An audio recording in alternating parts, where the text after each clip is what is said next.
Hello बच्चों, आज हम लोग क्लास 9 का एनसीईआरटी बुक से एक्सरसाइज 2.1 का 1 नंबर का 3, 4 और 5 नंबर बनाने जा रहे हैं।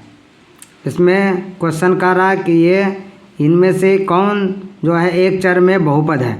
एक चर में कौन सा बहुपद है, तो इसके लिए हम लोग एक चर में बहुपद होने का मतलब है कि उस जो व्यंजक दिया हुआ है उसमें एक ही चर होना चाहिए, और एक ही चर का मतलब x है तो x रहना चाहिए, y है तो y रहना चाहिए, या अगर z है तो z रहना चाहिए। यहाँ पर अभी t दिया हुआ है, यहाँ भी t दिया हुआ है, तो t रहेगा। एक चर में है, कोई दिक्कत नहीं है, यह आपका एक चर में है।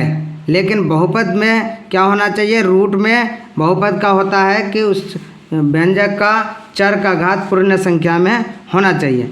चर का घात यहाँ पर पूर्ण संख्या में तो सिर्फ t वाला है, लेकिन ये रूट t जो है ये पूर्ण संख्या में नहीं आता है, इसलिए जो है इसको हम लोग क्या कहेंगे कि एक चर में बहुपद नहीं है, क्योंकि इसमें एक जो चर है t उसका एक पद जो है रूट में है। एक तो है नॉर्मल में, एक रूट में है, इसलिए हम लोग इसको नहीं कहेंगे।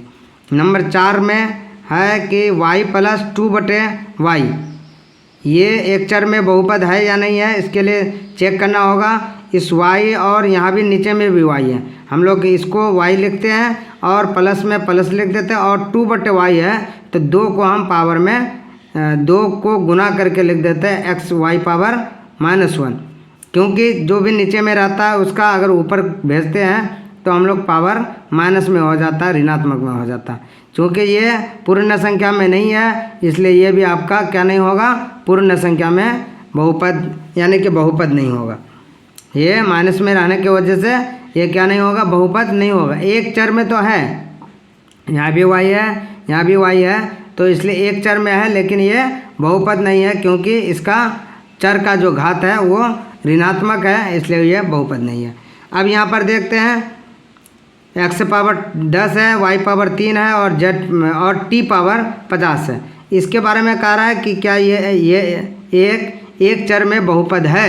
तो सबसे पहले देख रहे हैं यहाँ पर क्या है, x है, यहाँ y है, यहाँ t है, 3 चर हो गया है। कितना चर हो गया, 3 चर हो गया, इसलिए ये एक चर में तो नहीं हो पाएगा, हुआ नहीं, 3 चर हो गया, इसलिए यहाँ आंसर में क्या हो जाएगा, नहीं कर देंगे, लिख देंगे इस व्यंजक में 3 चर है, इस व्यंजक में 3 चर है, इसलिए ये आपका बहुपद नहीं होगा। बहुपद तो होगा लेकिन एक चर में बहुपद नहीं होगा। 3 चर में बहुपद का था तो इसको हम लोग हाँ लिखते, लेकिन यहाँ एक चर में बहुपद मांग रहा है, इसलिए ये नहीं होगा।